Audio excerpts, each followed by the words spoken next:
Hello and welcome to Animation One-to-Ones from Skwigly.com. I'm Steve Henderson. Our guest today is Erick Oh, director of Opera, a film currently competing for Best Animated Short Film at the 2021 Academy Awards. Erick is no stranger to animation, having worked extensively at Pixar before recently leaving and collaborating with Tonko House. In Opera, the audience is treated to a cyclical view of society. It's a film that really needs to be viewed on the largest screen possible, bringing together the excess and drama of Renaissance masterpieces alongside the technical brilliance that can only be achieved in animation. It's a marvelous piece of work, and we're delighted to be joined by the director, Erick Oh. The first thing I want to talk about is the nature of the film. It's like a huge art installation, a moving painting that's taking place on this. It looks like it needs to be on a ginormous canvas. And the work, obviously, to relate to canvases, it reminds me of Hieronymus Bosch. There's a lot of a garden of earthly delights quality to it. Perhaps we could start by talking about the artistic side of things and the cyclical nature of the animation. True, yeah. So the opera reflects the human society, life, and history. And then as soon as I had that idea, I realized that, oh, maybe I cannot tell this story in a very linear, conventional format. I need something more. And then so that naturally led me to think about this looping cycle format of the story structure, and then also the gigantic canvas. So it is definitely designed to be watched either in the huge IMAX theater environment or spacious experience. So yeah, that's opera. I could watch the film so many times and have a different experience every single time watching it because it's so huge. There's a lot of society being placed under the microscope in the film. There's so much to take in. There's life, there's death, there's a balance, there's injustices. Can you tell me more about the urge from you as a director to show all these sides of society in the film? Sure. So this piece took us about 4 years to complete. It was 4 years of a marathon. And then that means I first came up the core idea of opera 4 years ago. And then the world around us at this point, at this current stage, is not very cool. A lot of social issues. We are surrounded by a lot of chaotic issues and problems around the world. I'm not just talking about American society, just all over the globe. And then I've been always constantly thinking about that for during my entire career, thinking about I'm going to someday start talking about it, because as an artist, as a human being, I've been feeling so much of weight and responsibility. So 4 years ago, finally, I was able to sit down on my desk and start designing, not really thinking about the budget or overall planning. I'm just going to get down to, I'm not going to compromise this time because this story has to be told, so that people can find themselves, and this piece could bring you some awareness so that we could talk about it, think about it, and hopefully make our life better. So yeah, the whole piece includes so many parts of our life. That includes, of course, beautiful and magical and bright things, but at the same time, a lot of scary, horrifying, terrifying things as well, which is all part of our life.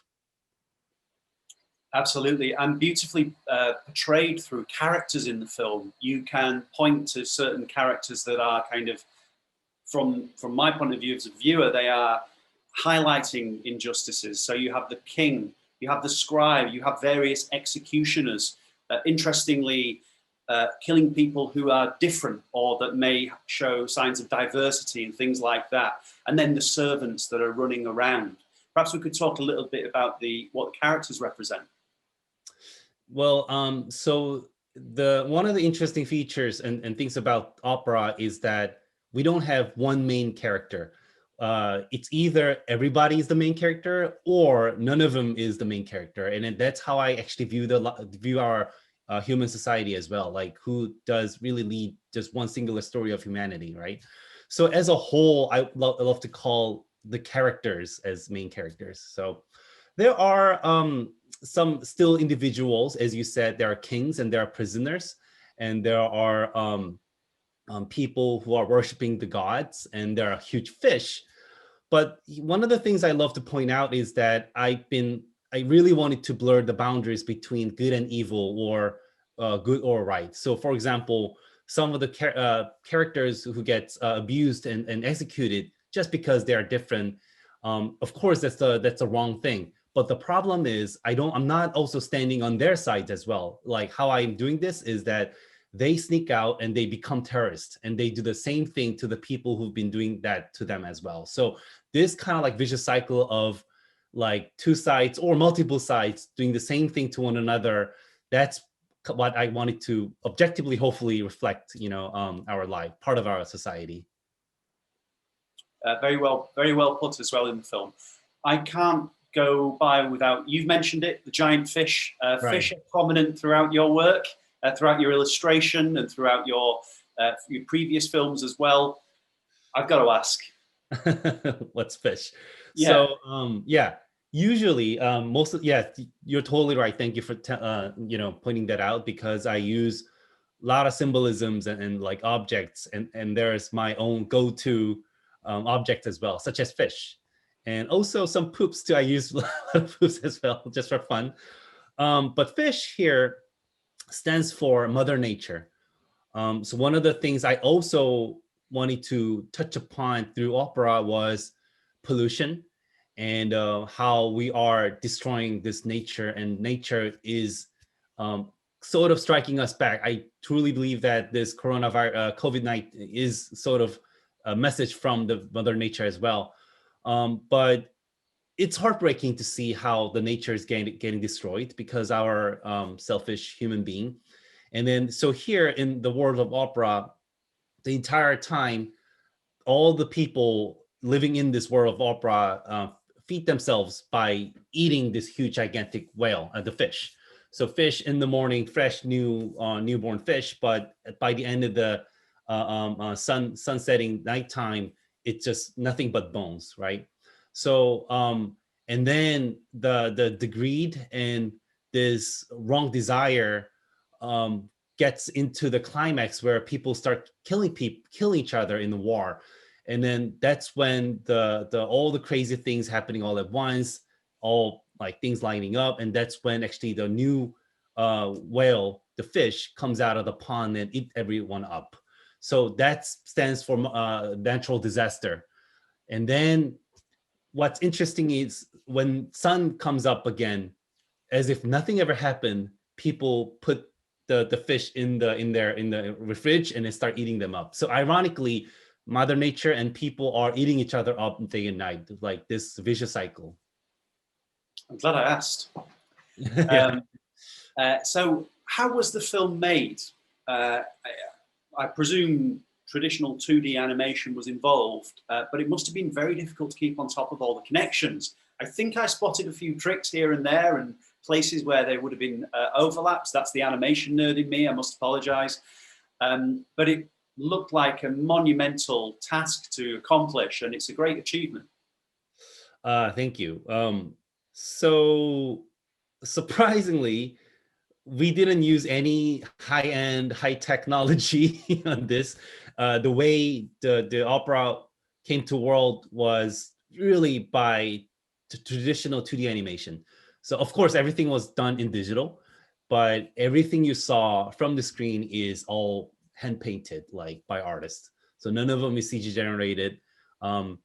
So of course, according to, in order to make that happen, the planning was the key, like upfront pre-production planning and coming up with the master plan of this complete perfect blueprint. That was the key to the success, I guess. Otherwise, we could have gone to so many multiple directions and not being able to get this out of the world. So it took me about almost half a year to come up with this one singular drawing that has every story in it, with my rough drawings. And I drew a lot, wrote a lot, and it was almost like doing the puzzles.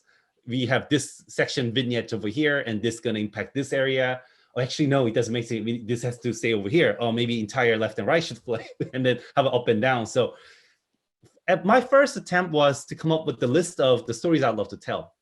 There are about 24 sections. I think could be more because some of the section can be combined as one big sections too, right? So, and then the next phase was, again, puzzle piecing. Like, where does this story go to, certain sections? So that's how we did it, And then after that, like full on dividing into different groups and sections and distributed to the, assigned to the different animators and start animating. Yeah. Fantastic. You previously worked at Pixar, working on lots of well-known films and features, short films and features. And you moved on from Pixar. You collaborate a lot with fantastic Tonko House, who you thank in the credits of the film. Do you feel that collaborating with smaller studios, with collectives, and moving away from the larger studio environment gives you greater flexibility, greater artistic flexibility? I mean, could a film like Opera have been made at Pixar? My short answer would be no, because so to be fair, I was designing the world of opera when I was still at Pixar. So it was that long time ago. So I was designing, and that is why in the credit, a lot of Pixar artists were involved because they were literally sitting right next to me in my next office. Hey, you want to animate one of the shots? So it was really, the whole journey started that way, as a really voluntarily like work out of like love and passion. So when I first, came up with the world of opera, of course I thought about it. Oh, should I pitch this to Pixar because I am here? But then I immediately realized that this thing shouldn't be compromised. I want this to become out as is, Of course, with Pixar, something else, who knows, we could get into another phase where this could be upgraded to a format that could appeal to more broader audience or something more familiar to the mass audience. But I realized that may not be what I want, at least for this piece. So instead of going to Pixar, I immediately just started as an independent project. Yeah. You must be very excited to be up for an Oscar. Obviously, up against Pixar, ironically enough, with a very Pixar film against a very non-Pixar film. That is very true. Yeah. How's the excitement building? Yeah, I mean, even Maddie, we used to work together, so it's a very fun, interesting feeling. And if we were on the day, we were texting each other, "Hey, congrats! I'm so glad that we are experiencing this together." So wait, what was the question again? Sorry about that. So you must be caught up in all the excitement of being nominated for an Academy Award with your film. Of course, I'm over the moon. I mean, it took me a couple of days to fully realize that, it's not a dream. I thought I was living a long, 3-day long, like realistic dream. It's extra meaningful. Of course, personally, it's crazy, right? Incredible. But the more I think about it, how far opera was able to come, and then get this much of recognition from Academy means a lot to me. If this wasn't my film, if something like this get nominated or recognized by the Oscar, I'll be so inspired because this is so different, Academy, it's just my opinion, but tends to spotlight some animations that's very, what should I say, true to traditional cinema storytelling. And then that was why I was kind of afraid that even if we put a lot of love and there are a lot of great messages there, would they recognize it?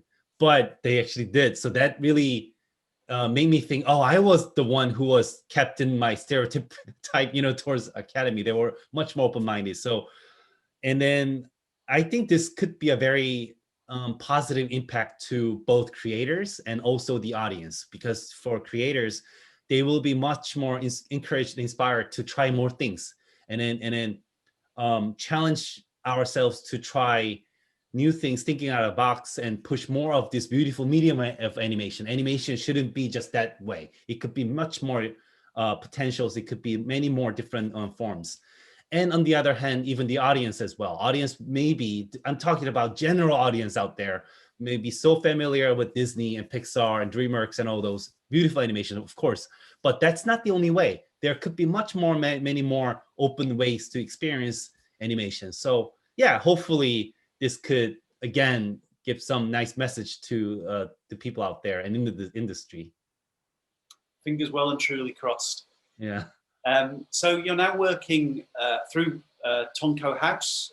You're working, collaborating with Bobab Studios on Namoo, which has been announced. Mm-hmm. What can you tell us about Namoo?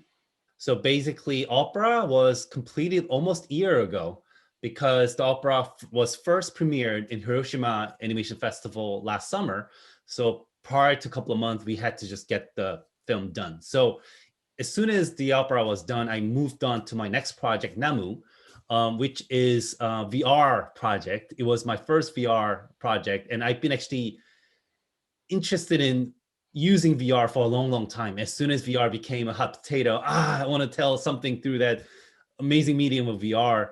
And I've been searching for what type of story really fits to that medium. And then magically, the story that's been sitting in my deepest my closet for a long, long time came to my, I don't know, mind, which is some of the stories I kind of already wrote when I lost my grandfather a long, long time ago.